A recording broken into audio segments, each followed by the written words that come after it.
Hi guys, welcome back. All right, so let's get into this. I don't know why. If I feel like I almost feel like it's a holiday or like a Friday or sometime to like really celebrate. Um, I'm really excited because right now the internet's working and it was a big day for some new breakthroughs, and I just feel so excited, you guys. Happy Wednesday, happy last day of Libra season as we march right into Scorpio season. I will be doing Scorpio right after this. And then we still have a couple of other zodiacs who have been very patiently waiting for me since Sunday to give them their own segment. So Gemini's hang in there. Ophiuchus hang in there. I'm getting to you guys. You were never forgotten. Just had to be postponed. This is a single storyline. We assume our character is single, but we start out with a 10 of Pentacles in the upright position, the Death card in the upright position, the Ace of Swords in the deficit position. Hi, guys. Tina, Becky, Hetty. Thank you so much for being here, guys. Okay, so for a singles character, normally this would be like the Ace of Swords in the reverse, which is normally somebody who says either I haven't had that breakthrough moment, or I haven't had that idea yet, or I haven't severed a tie and said I don't want it. So I'm thinking that we have a character who's actually, maybe for a while they were like, boo, down with love. And now they're like, actually, the truth of it is, that's not really how I feel. Especially with this Death card. We got the idea of romance has been breathed new life into it. The idea of truly awesome people being able to build together. Now, I will say this. You notice how they look at love and romance as a 10 of Pentacles, which could be a significant gear shift. Like maybe once upon a time, it was like, the concept of love and romance was overly romanticized. It was the rainbows and teddy bears and flutters in the tummy. And now maybe we have a character who's a little bit more mature and says, you know what would really make me super turned on? Somebody who's mature, somebody whose idea of a really great date is, you know what?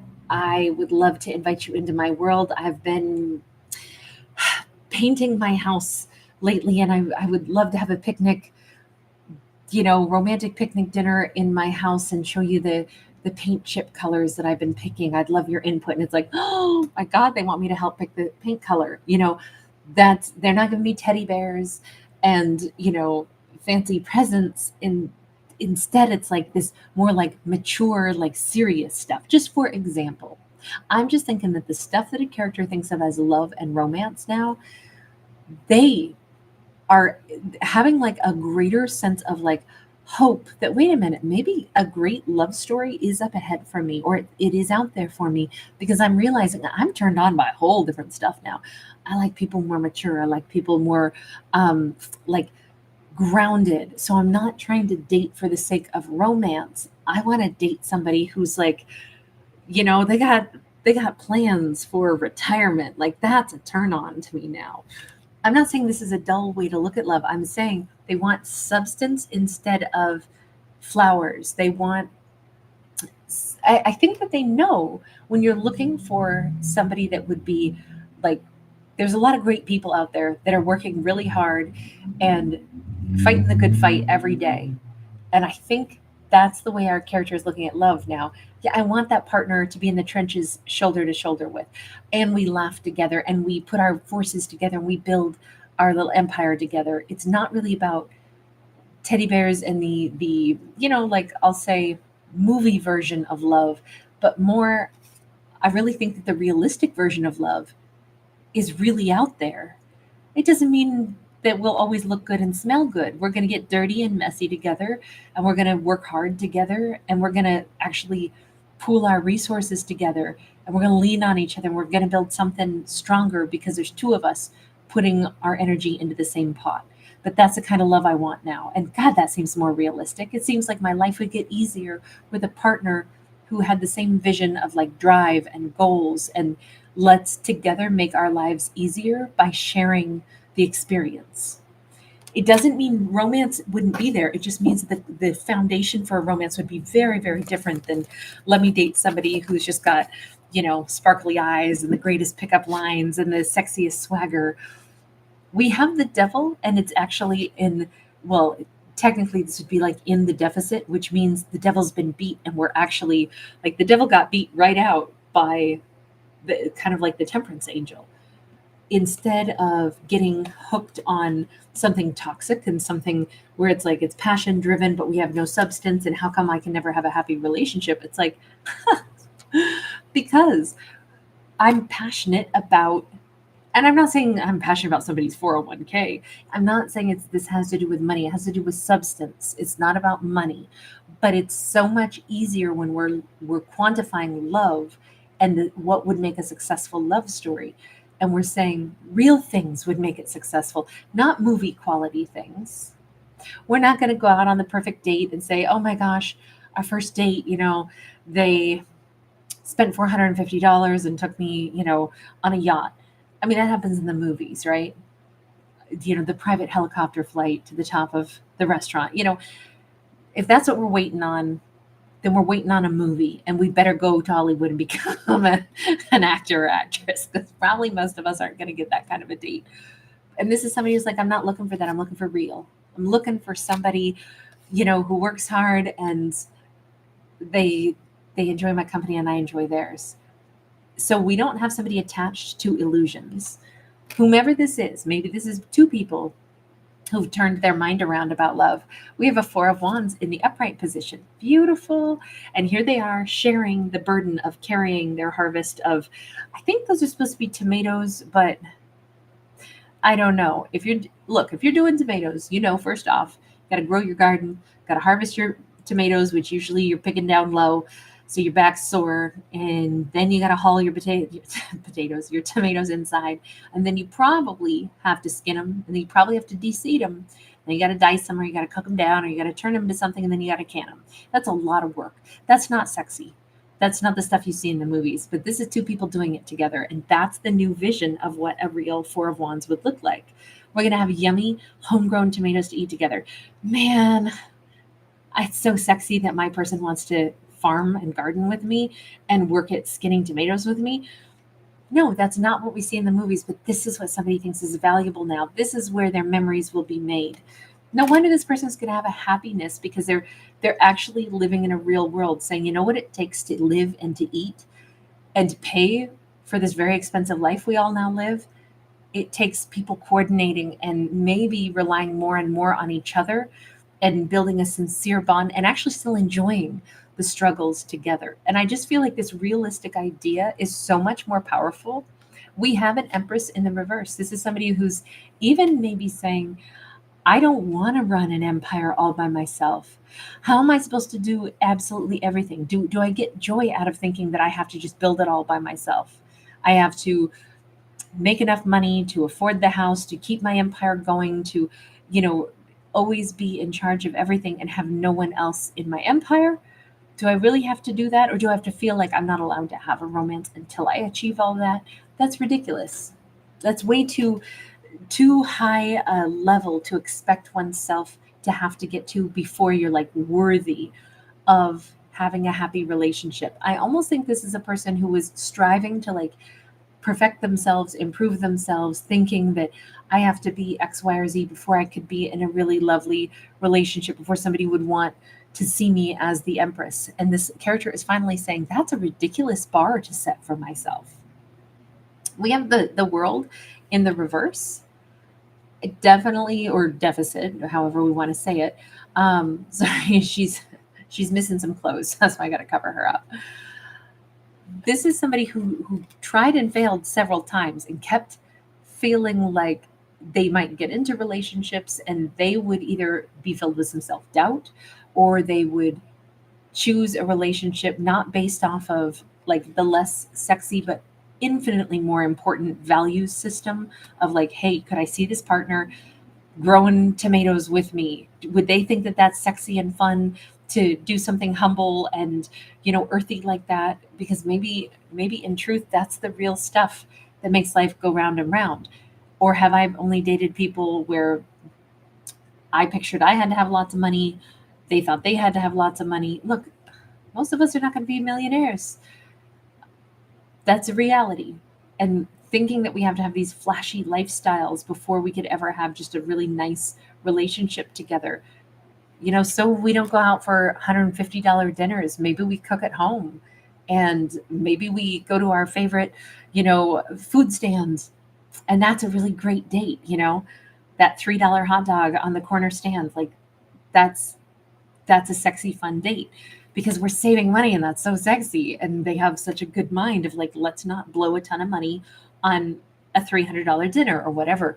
Like, I think this is a character who's said, I used to think that I had to be able to afford those things before I could find love. Otherwise, love wouldn't look like what is shown in the movies, or I wouldn't be successful enough to have somebody want to be with me unless I'm making six figures and I run my business and I have my empire and I bought my house and men and women alike can sometimes feel like they're going to sit there and be judged and be asked, 20 questions about like, so where do you see yourself in 5 years? Oh, so that's what you do for a living? Is that all you do? Oh, how much do you make? Do you think you'll be paying off your house soon? And it's like, seriously, that's not what makes somebody a really great partner. Maybe what makes somebody a great partner is like, wouldn't it be cool to like live our best quality life, pool our resources, and have a plan for the future, but maybe not one that's so like pushed that you have to hit that six-figure mark or something before you can be worthy. There's a lot to do with resources and clout in this storyline, but it's about putting the right emphasis. Well, I mean, the right, who am I to say what's right or wrong? But I certainly think that this looks more realistic, and it takes away a lot of that constant pressure to judge oneself and come up wanting. We have a Two of Cups and we have the Fool card. Armed with this new mindset, I really think we have a character who's saying, oh my God, meeting somebody that I could have a real romance with, a real like heart-to-heart connection with. What I just did is I took out all of the posing. I took it out all of the feeling that I have to have ultra high standards for myself or for somebody else. I can just be a regular person and I can find a love story that is true and real. Maybe that's what was wrong before, is that the concept of being able to have a love story, supposedly it meant that like you have to have an $80,000 wedding. Sorry, I just cannot fathom that kind of money. People can spend money however they want. You got the money, you earned it. By all means, you spend it wherever you want. So I'm not casting shade, but I can't spend that kind of money on things like that. I can't. But if you got the money, cool, do what you want with it. But in this storyline, these characters are not ones that are thinking that they're maybe even going to hit that much excess, money in their bank account. Maybe I'm not going to have $80,000, or if I did, I damn sure needed to spend it on something else. But maybe I don't have to have a star-studded, fabulous this or that. Maybe I could spend it on, building a life with the partner that I choose. It's just very much a more realistic relationship is what I see, based off of realistic day-to-day activities and life. And now that that's where our character is at, and they're really embracing their own day-to-day life and who they are, and they love who they are. They're also saying, and I know somebody who also is living a real day-to-day life just like I am. We can have something so real. So it's armed with this new perspective, like all of the glitz, all of the stuff that we see that is, promoted perhaps in films and, false lifestyles and things like that look very affluent. Our character is not swayed by that, doesn't care about that, isn't judging their own life off of those kind of make-believe standards anymore. And that is making the idea of love so much more attainable, so much more down to earth. And it just feels awesome. It feels so like, oh my God, wait a second. I can have something way more real. So does our character get this? Are they on the cusp of this? We have the Star, we have the Six of Pentacles, and we have the Nine of Wands sideways. Oh my God, Lisa, you angel, thank you so much. Lisa, you're so sweet. Lisa just gifted 5 memberships. If your name just turned green, that is courtesy of Lisa Boyle. Lola May, Supernova 333, K9 CPT Jules, Brandy, Stacy Murphy. All of you guys are now members, and that is all courtesy of Lisa Boyle. Thank you so much, sweetheart. You're unbelievably generous. Please know that means that you guys can touch base on the members playlist. I have a whole playlist devoted to members. And every Monday we do a members video. And there's some other perks and things that we do in the members corner that I just don't want you guys to miss out on. I kind of always explain that at the very beginning of each members video every Monday. So you can just check that out and you'll kind of hear what we do in the members corner for some other things. Okay. Thank you so much, Lisa. This feels amazing. This feels like, yes, I kind of think that our characters, perhaps, because we do see a feminine and a masculine here.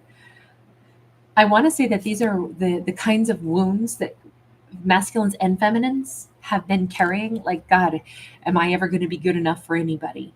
Have the standards become so freaking high that nobody can ever get there? I couldn't be lovable because I don't have 6 figures in a sports car.